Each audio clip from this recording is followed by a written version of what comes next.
ส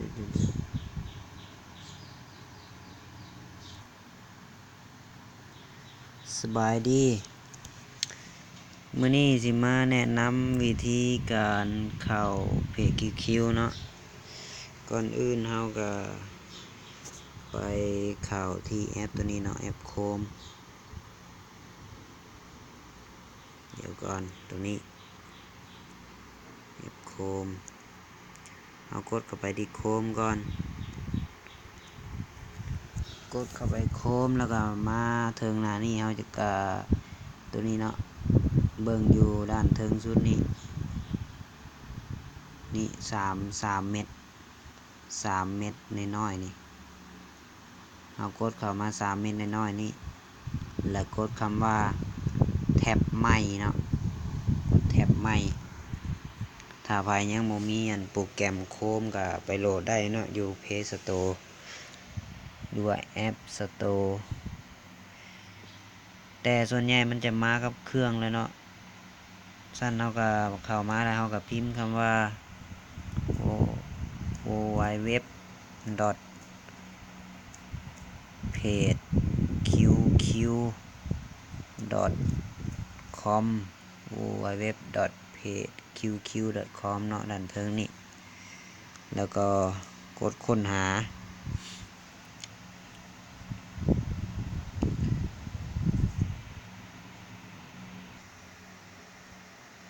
โอเคเนาะเมื่อกดค้นหาแล้วมันจะเข้ามาหน้าหลักของ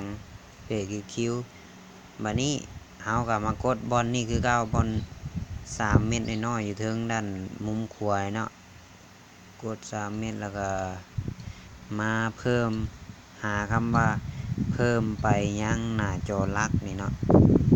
เอากดเพิ่มไปยังหน้าจอหลักคำนี้กดปึ๊บมันจะขึ้นมาเป็นรูปตัวคิวนี่เนาะเป็นโลโก้ตัวคิวนี่เฮาก็มาเขียนชื่อใหม่เขียนชื่อขึ้นว่าเพจคิวเนาะ PAGEQ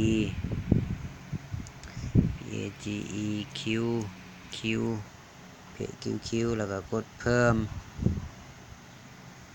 โอเคหลังจากเอาเพิ่มแล้วมันจะมาขึ้นตัวนี้เนาะเป็นโลโก้เป็นคือแอปทั่วไปเลยนี่ตัวคิวนี่เอาก็มากดเข้าตัวคิวนี่ไหมแล้วก็มันจะขึ้นมาหน้าโฮมของมันคือเก่าหน้าหลักเอามากด3 ขีดบัดนี้3 ขีดยาวๆเนาะโมเมนต์3 เม็ดอยู่เทิงตัวนี้3 ขีดอยู่ข้างล่างนี่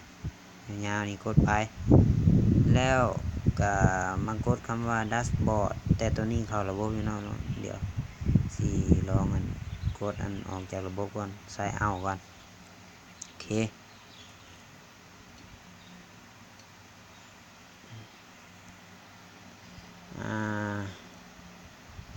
ได้แล้วปกติมันจะเป็นนี่เลยตอนเข้ามามีเฮายังบ่เคยระบบบ่เคยเข้าระบบยุกเทื่อนี่ของข้อดีของการเข้ามาทางโคมนี่มันมีดีคือว่ามันแปล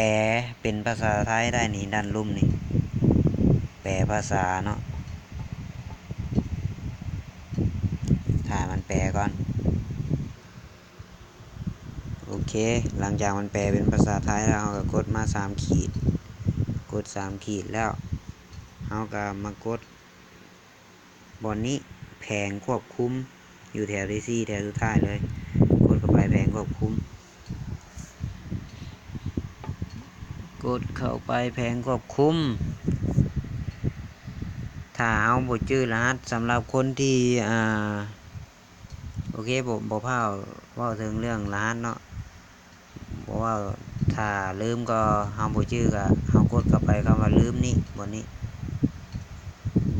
แต่นี่สีมาสาธิตการเข้าระบบโอเคหลังจากนั้นเฮาก็ใส่นี่แถวเทิงนี่ชื่อผู้ใช้หรืออีเมลเฮาสิใส่รหัสของเฮาก็ได้ LAQ 0อีหยังก็ว่าไป08818882หรือว่าถ้าเป็นรหัสไทยก็ TSQ 011อีหยังก็ว่าไปหรือว่าใส่อีเมลแทนกันได้ใส่อีเมลที่เฮาสมัครกับ กับอันชื่อผู้ใช้ก็คือรหัส LAQ หรือ THQ นะสามารถใส่หยังก็ได้นะ2อย่างใส่อยู่แถวเทิงนี้ส่วนแถวที่รูปนี่คือรหัสผ่านที่เฮาได้มาตอนเฮาสมัครที่แถวที่2แถวที่2หลังอยู่รูปมันแถวอยู่รูป LAQ หรือว่า THQ ตอนเฮาสมัครนั้นโอเคเดี๋ยวสิตัดคลิปก่อนเนาะโอเคก็มาอีกแล้วหลังจากใส่เนาะก็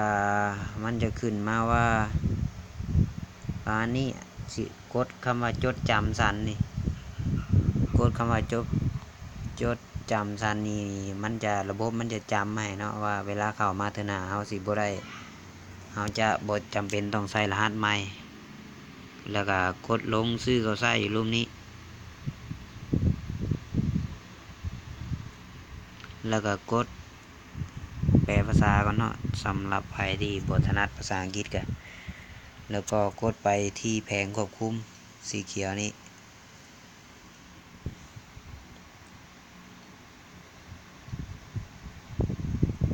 นี่โอเคเข้ามาแล้วเข้ามาหน้าตามิดจะเป็นหน้าลักก็คือเราสามารถเปลี่ยนรูปอันพื้นหลังของเราได้ในบนนี้เป็นรูปกล้องนี้แล้วก็ส่วนรูปอันโปรไฟล์นี่เราจะมาเปลี่ยนอยู่บนว่าประวัติของสันนี้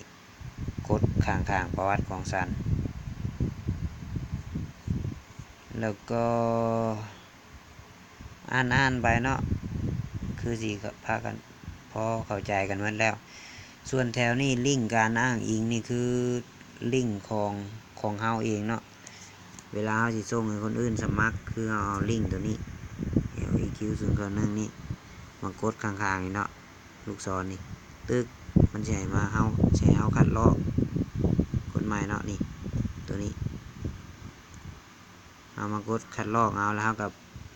กดไปวางอยู่ Facebook อยู่หยังก็ได้อยู่ WhatsApp หยังแล้วก็เฮากดส่งให้หมู่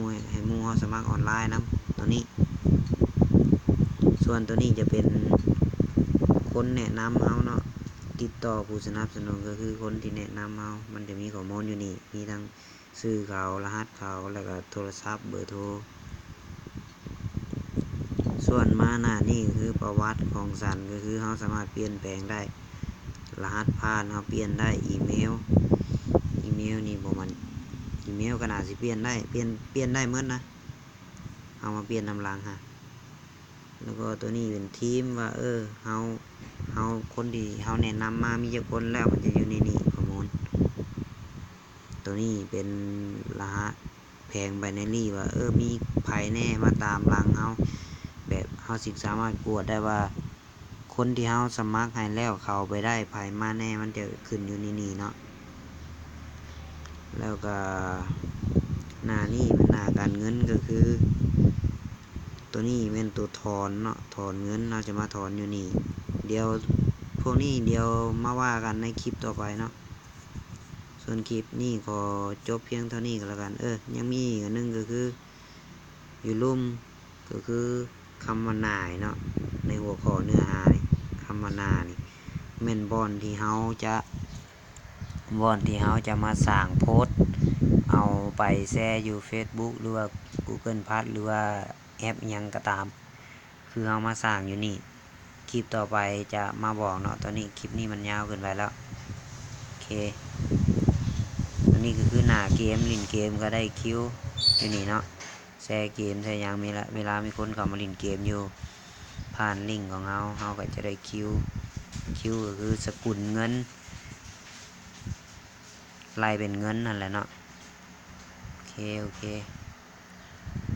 จบการนำเสนอตัวนี้กดไลค์กดแชร์กดติดตามไว้เด้อจะได้บ่พลาดคลิปใหม่ๆเวลามีคลิปใหม่มาแล้วก็โอเคเท่านี้แหละถ้าสำหรับใครที่ยังบ่มีอันแอป Google Chrome เดี๋ยวสิทิมลิงก์ไว้อยู่ด้านล่างคลิปเนาะโหลด Google Chrome มาจะได้แปลภาษาว่ามันจะได้ง่ายโอเคขอบใจหลาย